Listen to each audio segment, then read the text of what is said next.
반갑습니다, 여러분. 강승입니다. 생각의 틀을 깨는 힘있는 윤리.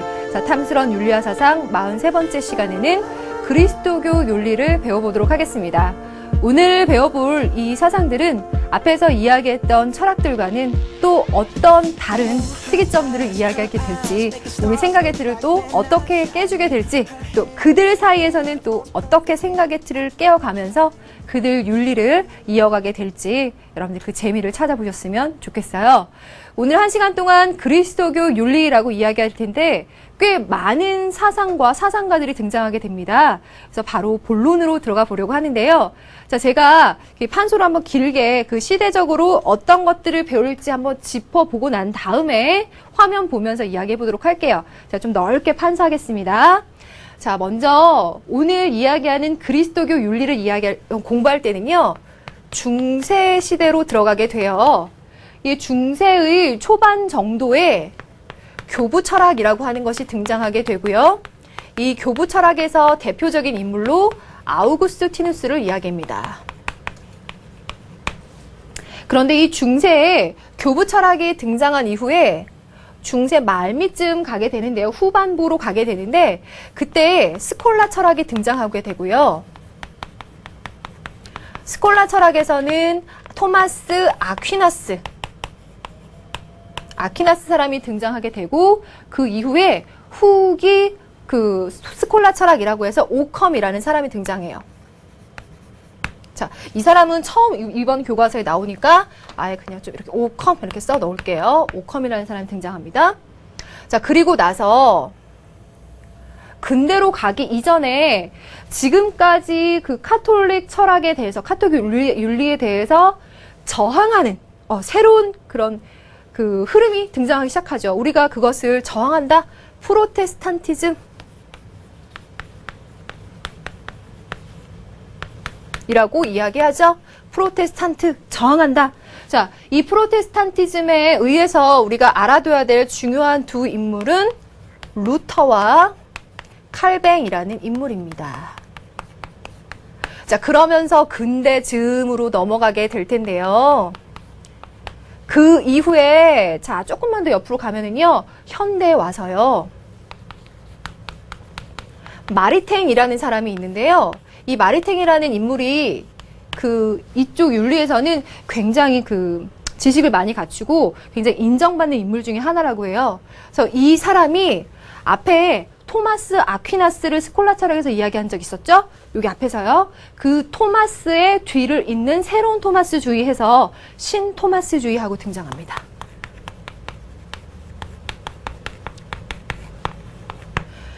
자, 그럼 오늘 이야기할 사람이 꽤 많다는 거잖아요. 그래서 오늘 이 프로테스탄티즘과 마리탱에 관한 이야기 하나, 그리고 다시 그 앞으로 가서 스콜라 철학에 관해서 아퀴나스, 그럼 오컴, 그리고 아우구스티누스를 엮어서 하나 이야기하고요. 그 전에 그럼 여러분들 이게 다 뭐에 관한 이야기라고요?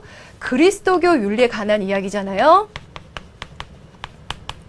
이 그리스도교는 어떻게 등장하게 됐고 대체로 어떤 특성을 가지고 있는지는 알고 시작해야 되겠죠. 자, 그래서 먼저 이 그리스도라는 인물이 누구고 그리스도교라는 것은 어떤 특성을 가졌는가 화면을 통해서 정리해보면서 갈게요. 자, 옆에 있는 화면으로 이동하겠습니다. 자, 표를 봐주시고 학습지 펴주세요. 자, 먼저 그리스도, 우리에게 굉장히 익숙한 인물인데요. 그리스도라고 했을 때는 기름 부음을 받은 자, 즉 예수를, 우리가 흔히 가장 많이 하는 말로는 예수를 가리킨답니다. 자, 이 예수를 예수 그리스도의 인격, 또 그가 제자들 혹은 일반 대중들에게 알려주었던 교훈들이 있고 그것을 중심으로 해서 이어가고 그 가르침을 따르려고 하는 종교를 그리스도교라고 할 텐데, 그 그리스도교는 구교, 그리스도 정교회 등등 이렇게 통틀어서 모두 다 우리는 이번 그 윤리와 사상 교과에서는 그리스도교라고 이야기하게 됩니다. 그래서 이번 시간 들으면서 여러분들이 혹시 이쪽에 관련된 신앙을 갖고 있다고 할지라도 우리 교과적으로 이야기하는 거기 때문에 그런 부분들은 충분히 이해하시고 그냥 객관적으로 사실만 뭐 짚어보는 것이라는 걸 아셨으면 좋겠어요. 우리나라에서는 뭐 특히 신교를 기독교라고도 함이라고 해서 많은 사람들이 이 신앙을 따르고 있고 이 사회적으로도 많은 영향을 주고 있는데, 그럼 이 그리스도를 따르려고 하는 그리스도교는 어떻게 발전되어 가기 시작했는지 이야기해 보도록 할게요. 자, 첫 번째, 이 그리스도교에 관한 개념을 확인해 보도록 하겠습니다. 자, 역시 표로 준비했습니다. 한번 볼게요. 그리스도교에 관한 개념 완성. 먼저 표를 보시면, 넓은 눈으로 보시면 유대교와 그리스도교 두 가지로 나뉘었었는데, 이 그리스도교로 등장하기 이전에 유대교라는 것을 먼저 이야기할 필요가 있겠어요. 유대교라고 하는 것은 유대인들이 야훼를 믿고 그 야훼가 우리를 구원할 것이라고 하는 믿음을, 종교를 갖고 있는 그 종교를 유대교라고 하는데요. 이들은, 자, 여기 표 안에 쓸 말을 제가 옆에다 쓰겠습니다. 구약 성서를 경전으로 삼고요. 그들이 믿는 신이 자신들이 선민이라고 해서 신이 자신들을 선택했다. 신에게서 선택받은 민족이다. 구원받을 것이라는 선택받은 민족이다라는 선민 사상을 갖고요. 그 신의 가르침이 엄격한 법으로 이렇게 남아있는 율법을 따르는 율법주의를 강한 특성으로 하고 있습니다. 그래서 어떠한 상황에서도 그들이 갖고 있는 율법의 체계나 법률을 절대 어기려고 하지 않는 엄격한 종교성을 띠고 있다라고 하면 그렇게 이해를 하면 될 것 같은데요. 율법 사상, 율법주의와 선민 사상을 따르고 있는 이들은 랍비라는 그 인물에 의해서 예배를 진행하게 되죠. 이러한 유대교가 있었는데, 예수 앞에 그리스도를 설명하면서 얘기했어요. 예수가 출현하면서 모두 다 이제 곧 그 하느님의 시대가 올 것이고 그에 의해서 구원을 받아야 하는데, 그러려면 너희들 모두 다 죄를 반성하고 복음을 믿어라 라고 권고하게 되고, 이 유대교에 관한 이야기를 한 것은 이 유대교인들이 갖고 있었던 너무나 그 엄격한 율법주의에 관해서도 비판하면서 무엇을 강조하느냐, 윤리적인 삶의 근원이라고 하는 건 사랑이다. 사랑인데 너희들이 모든 상황에서, 모든 실제적인 상황에서 율법만을 지키느라고 사람들을 돌보지 않거나 어려운 사람에 처한 사람을 율법을 지키느라고 등 돌리게 되는 그런 행위들에 관해서는 다시 생각해봐라, 반성해라, 죄를 뉘우쳐라 라고 가르치게 됐다고 합니다. 그래서 윤리적인 삶의 근원을 사랑에 두고 모든 인간은 신 앞에서 귀하고 평등하다는 사상을 설파하게 됨으로써 당시의 지도층의 입장에서 보자면 굉장히 위협적인 그런 입장을 가진 사상이라고도 볼 수 있죠.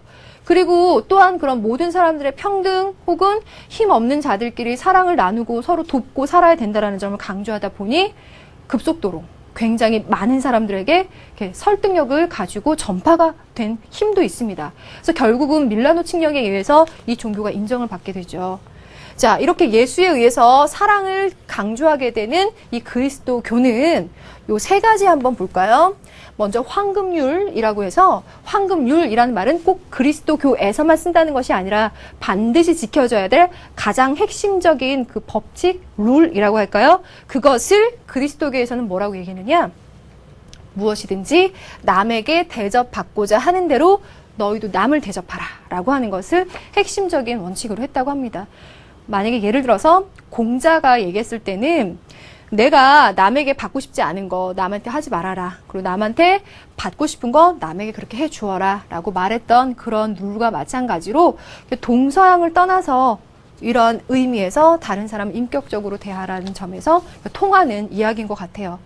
그리고 산상수훈이라는 이야기가 나오는데, 이 부분에서 여러분들이 위축되지 말고 산상, 산 위에서 수훈, 가르침을 내려주었다라는 뜻입니다. 그러니까 예수가 이 산 위에 올라가서 자신들의 제자와 대중들에게 그 자신이 마지막으로 설파해 줄 수 있는, 그러니까 핵심적으로 설파해 줄 수 있는 중요한 교리를 알려주었다고 하는데, 뭐 그것들을 우리가 이렇게 풀이해서 말해보자면 사회적으로 어떤 의무를 가질 것인지, 자선행위하라는 것, 이웃사랑 등의 정신 등을 담아서 가르침을 주는 것이 산상수훈이라고 이야기하고요. 이것이 기독교로 치자면 마태복음에 남아있다고 해요. 예, 그래서 가장 핵심적인 가르침이 된다라는 의미가 되겠고요. 자, 이러한 그리스도교의 가르침이 예수의 제자들에 의해서 체계를 갖추고 많은 사람들에게 전파가 되어야 할 텐데 아직 그러기에는 일관된 교리나 조직을 갖추고 있지 못한 단계가 있었습니다. 그래서 이것들을, 그러니까 예수가 죽은 이후에도, 예수가 없어진 이후에도 이들의 가르침을 잘 설파하기 위해서 체계화된 교리나 조직이 있어야 한다라는 필요성에 의해서 이것들을 갖추어가는 단계에서 우리가 바라볼 것이 바로 교부 철학과 스콜라 철학입니다.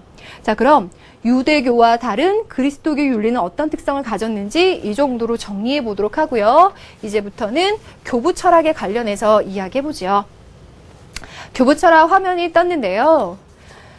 이 사진은 아우구스티누스입니다. 아우구스티누스는 그 자신이 개인적으로는 상당히 방탕하다고 표현을 해도 될까요? 그러니까 우리가 생각했을 때 이런 뭐 신학자의 삶과는 거리가 먼 그런 삶들을 그래서 자신의 전반기에는 살았었지만 이제 크게 뉘우치고 신학자로 살면서 큰 업적을 남겼다라고 하는데 아우구스티누스가 대표적으로 거론되는 교부 철학이라고 할 때는 교부, 교회의 아버지라고 해서 그리스도교 교리를 확립하고 체계화하는데 방금 앞에 말했잖아요. 그들의 교리를 잘 만들어서 전파하려면 교리의 체계화와 조직이 필요하다고 했죠.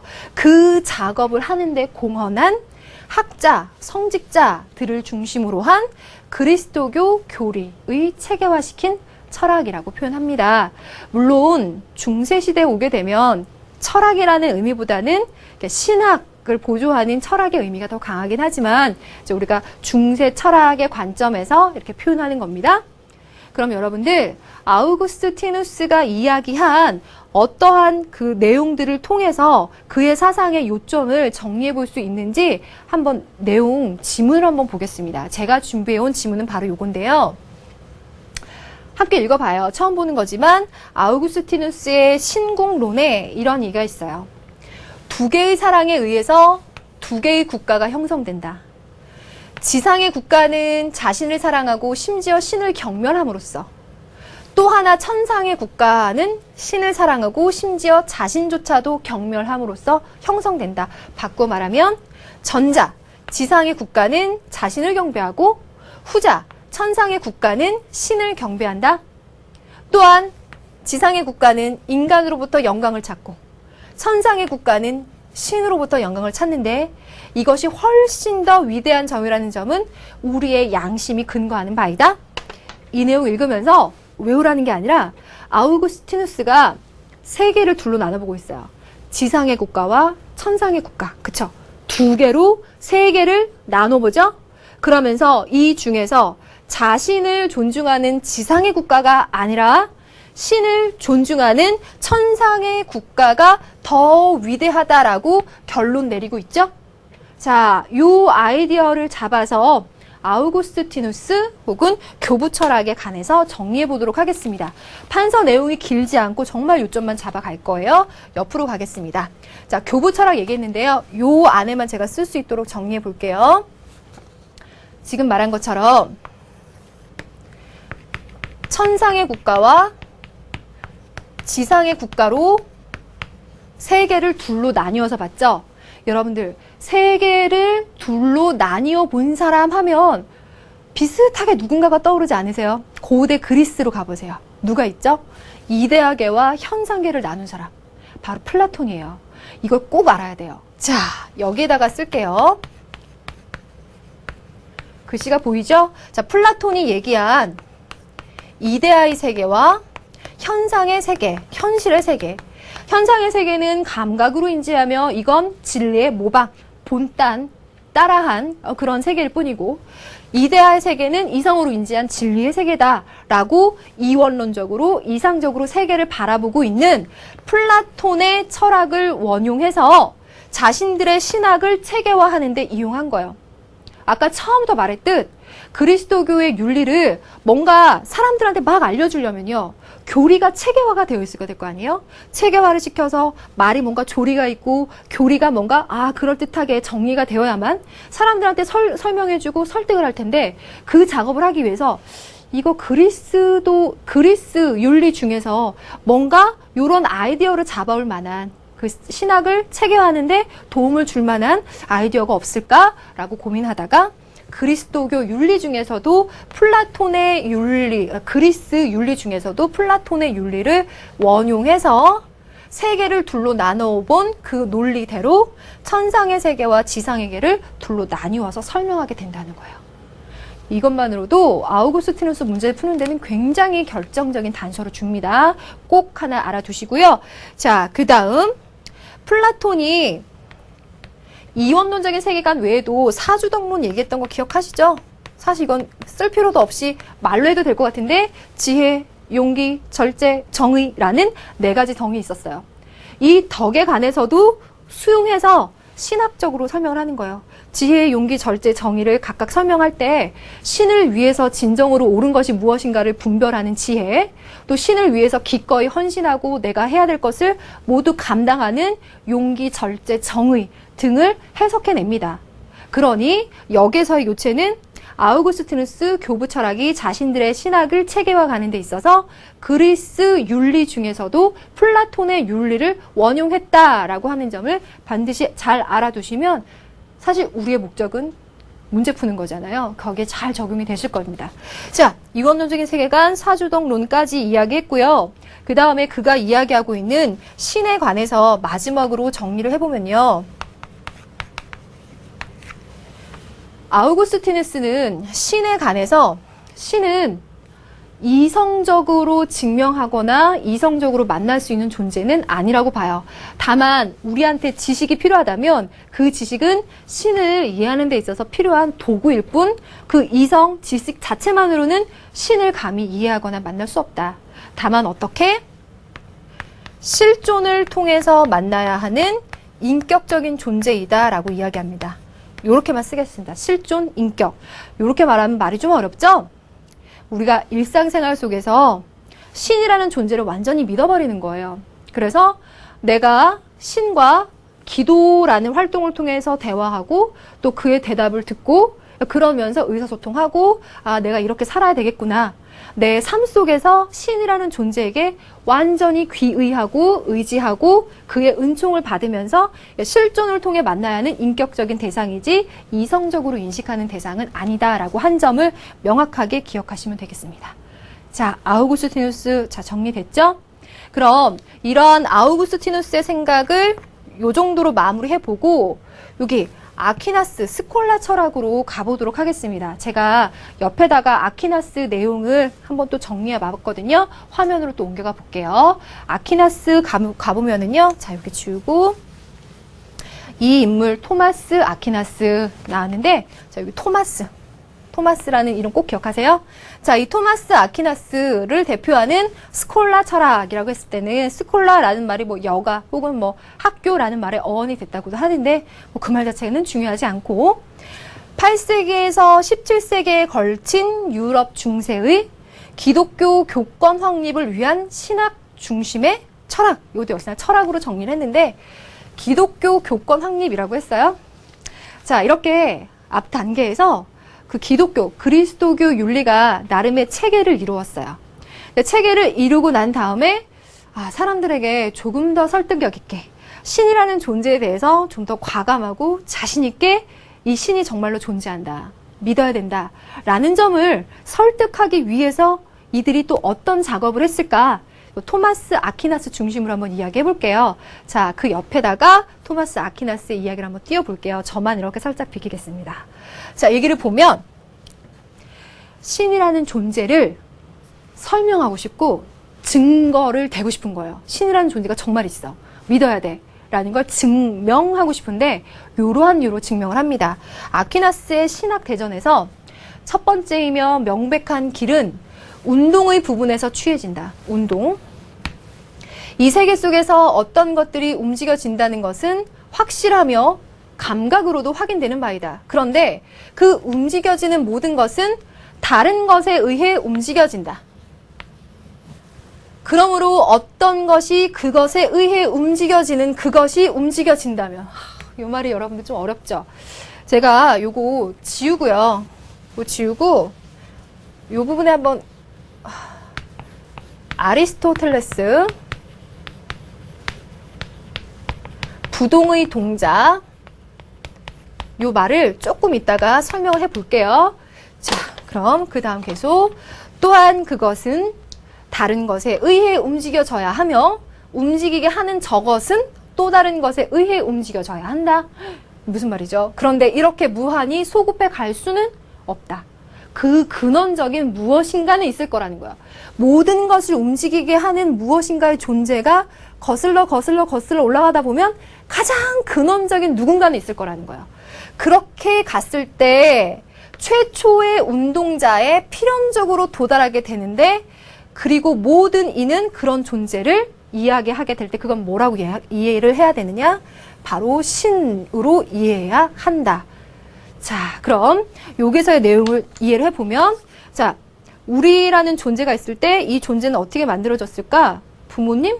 또 그 부모님 그 이전에는 어떤 존재? 어떤 존재들에 의해서 다른 존재들이 만들어지고, 혹은 어떤 존재에 의해서 다른 존재들이 운동한다는 거야. 변화하고 움직여간다. 그런데 그것들을 가능하게 하는 근원적인 존재를 찾아 올라가자면 거기에는 무엇이 있을까? 내 답은 신이다 라는 것으로 가는데요. 이것을 이야기하자면, 자, 이것을 이해한다는 점에서 이 내용으로 다시 한번 가보도록 하겠습니다. 아리스토텔레스는 우리가 지난 덕윤리에서 이야기했었는데, 아리스토텔레스 이야기할 때 부동의 동자라는 말은 굳이 하지 않았습니다. 교과상에서도 나오지는 않아요. 그런데 이 부분을 이해하는데 이것을 추가적으로 알아두면 좋을 것 같아서 말씀을 드리면, 부동의 동자, 말이 어렵죠? 동자, 부동, 나는 움직이지 않아요. 근원적인 존재인 나는 움직이지 않는데, 그 근원적인 존재인 나로 인해서 다른 존재가 동자, 움직이게 한다는 거야. 부동의 동자, 다른 존재들을 움직이게 하는, 부동하는 근원적인 그 존재. 자, 예를 들어서 그 윤종신의 환생이라는 노래를 들으면은요, 거기에서 어떤 그녀를 만난 그 남자 주인공이요, 그녀로 인해서 할 때도 안 된 샤워를 하고 어려운 노래를 듣고 날로 새로 태어나고 날로 변화해가요. 그렇게 새롭게 변화해가고 새롭게 움직이는 나 자신을 보면서 놀랜다는 게 바로 그 가사의 내용인데요. 봐요. 거기에서 그녀는 아무런 움직임을 하지 않아요. 그녀는 존재할 뿐인데, 그녀의 존재로 인해서 한 남자가 새롭게 날로 태어나고 새롭게 날로 거듭되어 가죠. 그렇게 나 자신은 아무것도 하지 않으면서 다른 존재를, 다른 누군가를 변화하게 하고 움직이게 하고 존재하게 하는 그 근원적인 존재를 바로 부동의 동자라고 보는 거죠. 자, 아리스토텔레스는, 그러니까 쉽게 말하자면 이렇게 예를 든 거고, 아리스토텔레스는 이 세상에 존재하는 것들을 형상, 진료 두 가지의 구성 요소로 설명을 합니다.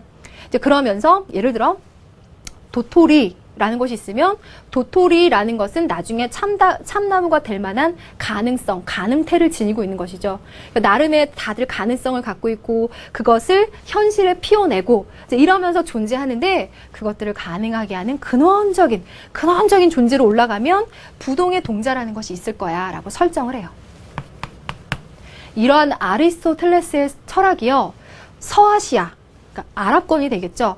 그쪽으로 넘어간 거예요. 그의 책이, 그 저서가 아랍권으로 넘어가서 한동안 그쪽에 머물러 있었대요. 그래서 아리스토텔레스의 철학이 유럽에서는 한동안 묻혀져 있었던 거죠. 그러다가 로마의 장군이라고 하는데, 로마의 장군이 그 책을 동굴에서 다시 꺼내와서 전파하게 됐답니다. 그러니까 아리스토텔레스의 철학이 아랍권 쪽으로 갔다가 역수입된 거죠. 유럽 쪽에. 그래서 앞에 말했던 교부 철학에서는 플라톤의 철학을 원용해서 자신들의 신학을 체계화했지만, 이 시대가 지나서 스콜라 철학에서는 플라톤이 아닌 아리스토텔레스의 철학이 역수입되고 그의 철학이 재조명받고 훌륭하다고 인정을 받으면서 그의 철학을 바탕으로 해서 신학을 체계화시켜 나가요. 이 정도면 정리가 좀 되나요? 자, 그래서 아리스토텔레스가 가장 근본적인 존재를 소급해 나가고 설명해 나간 그 논리대로 봤을 때 이 세상에는 모든 것들을 운동하게 하는 최초의 운동자, 자, 이 중간 부분에 있었는데요. 최초의 운동자가 있어야 될 것이고 그 최초의 운동자는 필연적인 것이어야 되고 다른 것에 영향을 받지 않는 필연적인 것. 그리고 다른 것들을 어떻게 평가하거나 기준이 되어줬을 때 가장 근원적이고 가장 명확한 것이 되어야 된다.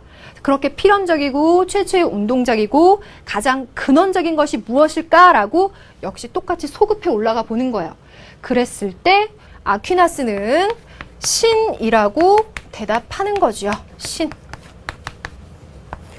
자, 그럼 요 정도 얘기만 쓰고 다시 한번 요점을 정리해보면 토마스 아퀴나스 스콜라 철학에서는 그들의 신학을 체계화해 가는 데 있어서 아리스토텔레스의 철학을 원용해서 그의 논리를 따라서 신의 존재를 어떻게 이성적으로 증명하려고 했다. 자, 오컴 지우고 아퀴나스 먼저 얘기하면 이성적으로 신의 존재 증명이라는 것이 가장 중요한 특성입니다. 그럼 이 점은 여러분들이 앞에서 아우구스티누스는 신이라는 존재를 이성적으로 증명할 수 없고 실존을 통해 만나야 할 인격적 존재다라고 한 점과 극명한 대립점을 이룬다는 점에서 문제 풀 때 너무나 중요한 단서로 제공됩니다. 그래서 많은 시간 투자해서 설명드렸으니까 절대 잊지 말아주세요. 자, 이성적인 증명 얘기했고요. 그 다음에 또 부과될 만한 이야기를 정리해 보도록 하겠습니다. 자, 아리스토텔레스의 철학을 원용했다고 했으니까 아리스토텔레스의 철학의 소스를 좀 알면 이 교부 철학의, 스콜라 철학의 이해를 돕는데 굉장히 도움이 될 텐데요. 한번 얘기해 보면 아리스토텔레스가 그 외의 얘기를 하면서 목적론, 행복론 이야기하는 거 기억나시죠? 자, 일원론적인 세가관, 목적론적인 존재관, 그리고 행복론을 이야기하고 그러면서 중용의 덕도 이야기합니다. 자, 그럼 이 덕에 관해서 잠깐 이야기해 보면 덕은 두 가지로 나뉜다. 자, 복습이나 마찬가지인데 하나는 지성적인 덕이고 두 번째는 품성적인 덕, 도덕적인 덕이다. 이 두 가지를 잘 이루어냄으로써 인간은 행복하게 살 수 있고 그런 행복이 인간 존재의 이유, 목적이다 라고 설명하는 것이 아리스토텔레스였잖아요. 요것을 갖고 가서 아퀴나스도 같이 보는 겁니다. 논리를 따라가 봐요. 자, 아리스토텔레스가 이야기한 행복한 삶을 위한 품성적인 덕이라는 걸 가져와 봤을 때 이 도덕적인 덕이라고 하는 거, 품성적인 덕 같은 말이죠. 도덕적인 덕이라고 하는 건 일시적이다. 나는 종교적인 덕. 예를 들어 플라톤이 그 지혜, 용기, 절제, 정의 얘기하죠. 거기에다가 믿음, 소망, 사랑과 같은 바울이 얘기하는 것들 있죠. 그런 것들을 더해서 종교적인 덕이라는 것들, 믿음, 소망, 사랑을 제시했을 때 이 덕이 바로 일시적이 아닌 영원한 행복을 위해서 필요한 덕이다라고 하면서 종교적인 덕을 상당히 중시합니다. 그래서 이 종교적인 덕을 중시하는 건 앞에 말했던 교부 철학 그리고 스콜라 철학 모두 마찬가지이지만 어떠한 논리로 얘가 더 중요하다라고 말하는지의 맥락을 이해하시라는 이야기고요. 이 종교적인 덕을 이야기했고요. 더불어서 자연법이라는 것도 강조합니다. 자연법 강조하면서 인간들이 살아가면서 인간들의 신의 계시에 따르고 신의 가르침에 따르고 인간들의 본성에 내재한 자연법에 따르는 것, 그것이 올바른 삶이고 그러한 자연법을 근거로 설명해 주기 위해서 신법 혹은 영원법이라는 것들도 함께 설명해 줍니다. 그러면서 스콜라 철학에서는요, 신학과 철학이 조화를 이룰 수 있다. 신학과 철학은 별개로 따로 분리되는 것이 아니라 조화를 이룰 수 있는데 다만 이 신학이라는 것이 더 우위에 있을 수 있다. 왜냐하면 신학은요, 신의 계시에 의해서 이렇게 만들어질 수 있는 것이기 때문에 더 우위에 있고, 이러한 신학을 철학이 뒷받침해줘서 만들어주기 때문에 여러분들이 잘 많이 들어봤었던 그 철학은 신학의 시녀다와 같은 말 있죠? 이제 그런 말들이 여기에서 등장합니다. 그래서 우리들이 뭐 암흑기 이런 표현을 쓰기도 하는데, 우리가 중세 철학의 테두리 안에서 이런 그리스 철학이 플라톤, 아리스토텔레스의 철학이 각각 교부 철학과 스콜라 철학에 원용되어서 그들의 신학을 체계화하고 혹은 신의 존재를 증명하는 데 있어서 어떻게 이용되었는지 정리를 해봤습니다.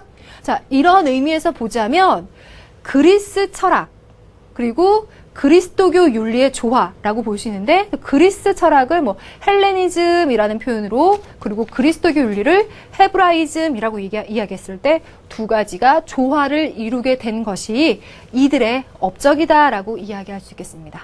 자, 요 정도 정리 괜찮겠죠? 그럼 여기다가 오컴이라고 하는 후기 스콜라 철학까지 한번 정리해 보도록 할게요. 요거 지우겠습니다. 지우고요. 좀 깨끗하게 쓸게요. 이 오컴도 이번에 새로 등장을 해서 어느 정도로 강조점이 부각될지는 모르겠지만 기본적인 이야기를 해보면은요, 당시에 보편 논쟁이라고 하는 것이 있었대요. 보편 논쟁이라고 하는 것은 이 개별적인 사물을 뛰어넘는, 초월하는 보편적인 존재가 그야말로 존재하느냐 아니냐에 대한 논쟁이 붙었대요. 상당히 철학적인 고민이죠.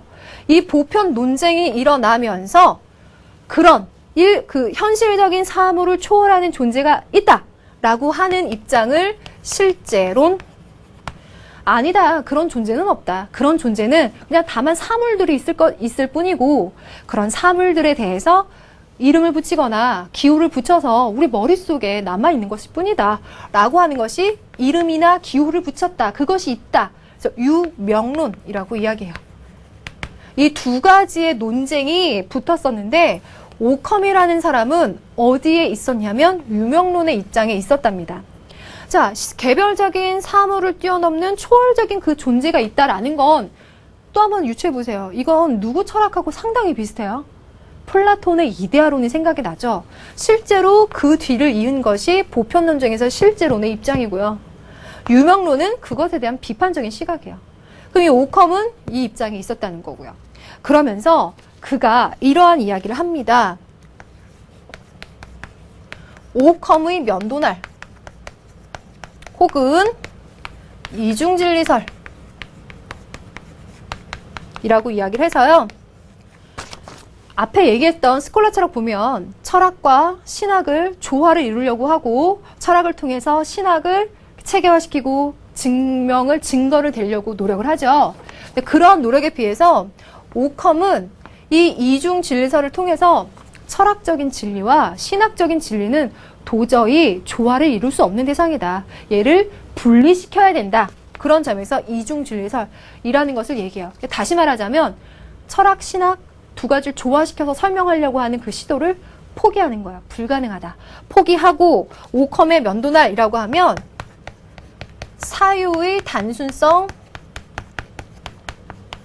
혹은 우리가 여기에서 사유의 단순성 혹은 절약의 원리, 절약의 원리.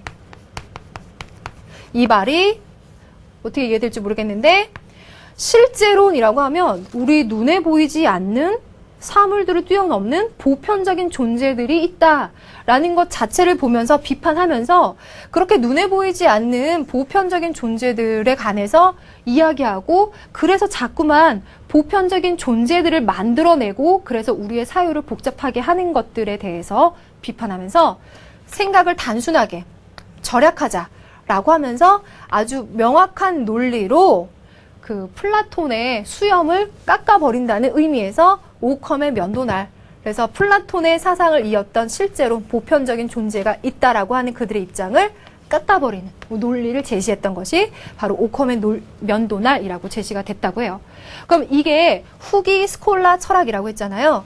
이 후기 스콜라 철학의 오컴의 이야기가 의미가 있는 건 이렇게 철학, 신학을 어떻게 보면 분리하려고 했던 입장, 그리고 눈에 보이지 않는 존재에 대해서는 이렇게 부정하잖아요. 그것을 통해서 좀 더 과학적인 세계관, 그리고 경험론적인 진리관에 영향을 주었다라고 이야기합니다. 그래서 후기 스콜라 철학으로 넘어가게 되는 거죠. 자, 여기까지 해서 스콜라 철학 마무리 지어 보겠습니다. 자, 그럼 이제부터는 이 교부 철학, 스콜라 철학을 넘어서서 이제 프로테스탄티즘으로 가볼게요. 자, 화면으로 가보겠습니다. 프로테스탄티즘 하면 프로테스탄트, 저항한다 라는 뜻이잖아요.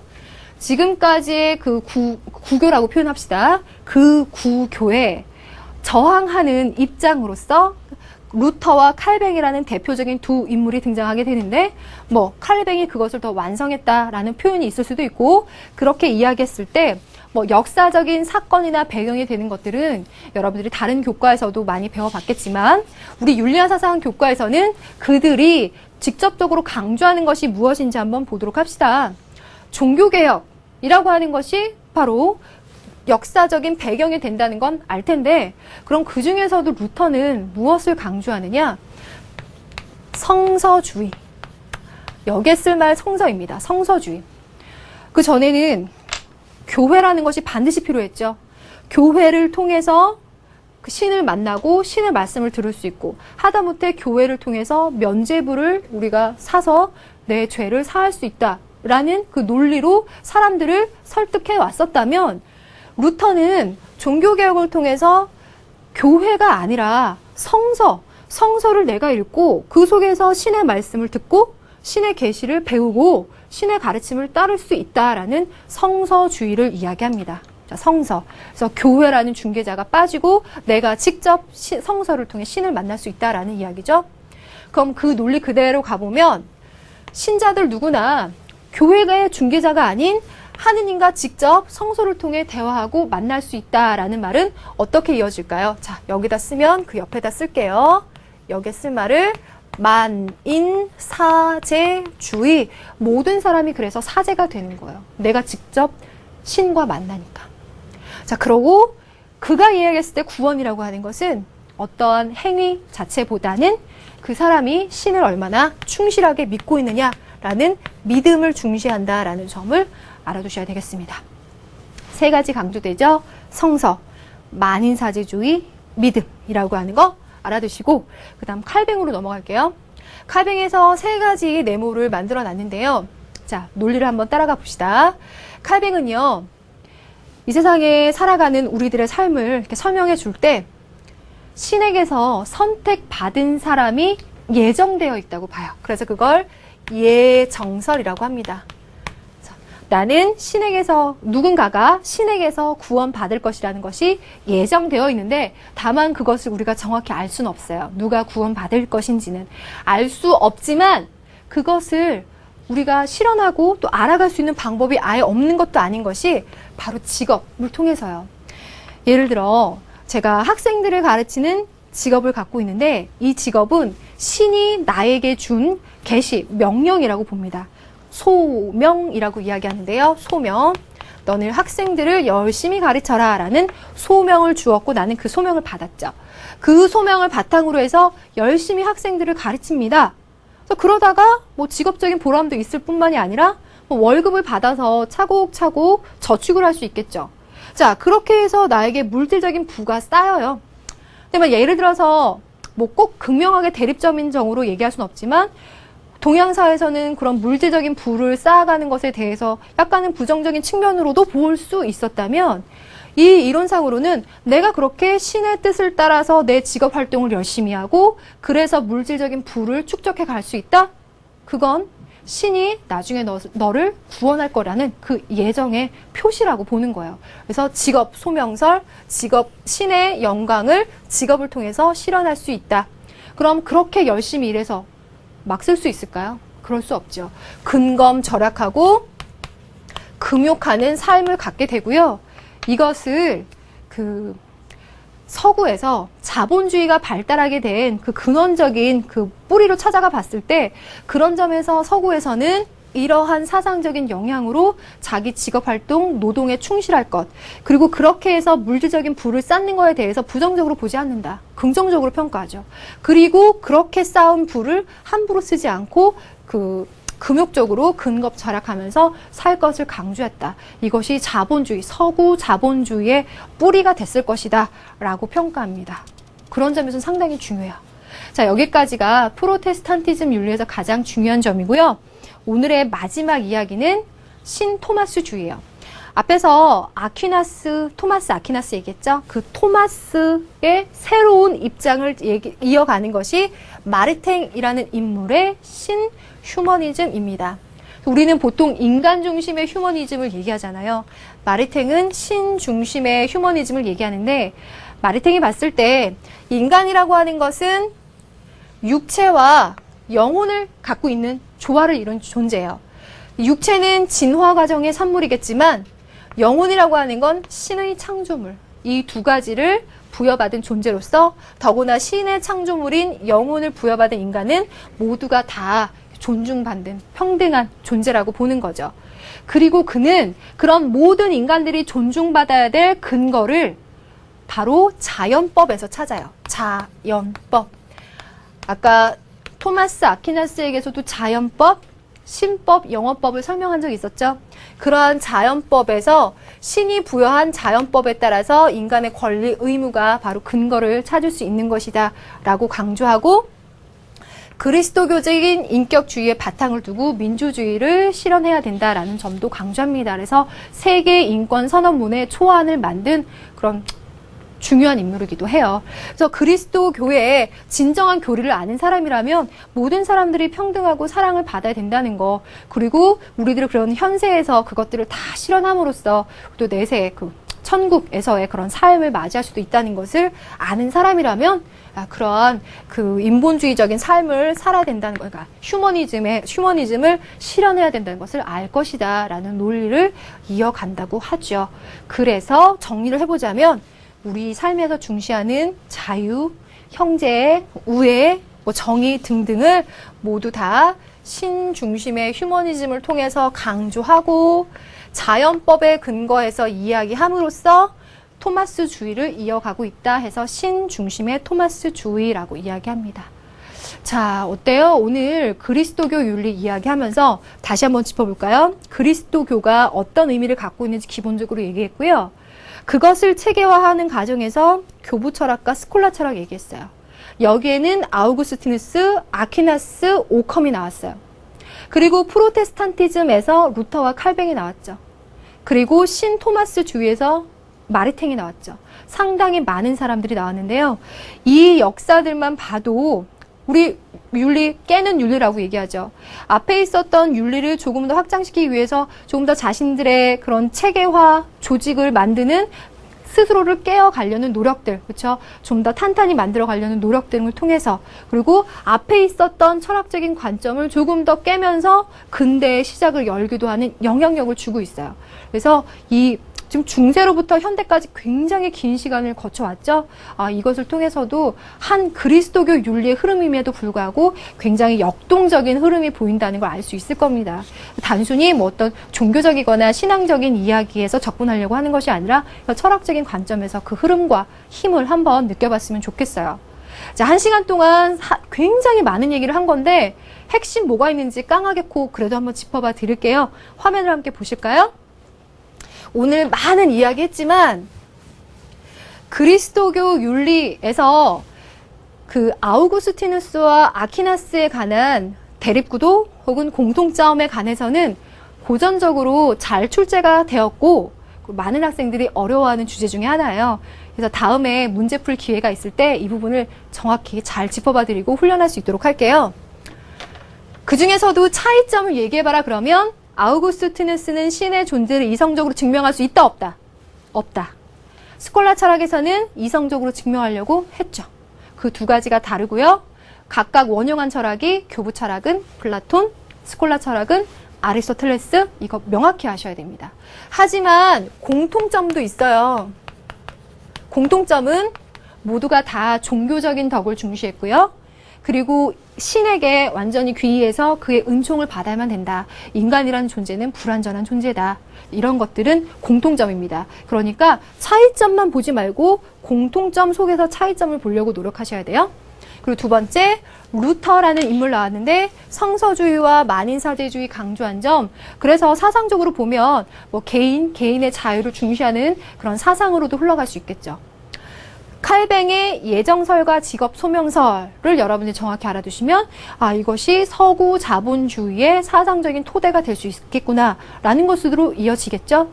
각각 외우면서도 큰 흐름은 이해하신다면 뭐 윤리 교과 내에서도 사회탐구 영역 전반적인 면에서도 여러분들의 이해의 폭을 확장시켜 줄 만한 그런 중요한 주제들이 아닌가 싶어요.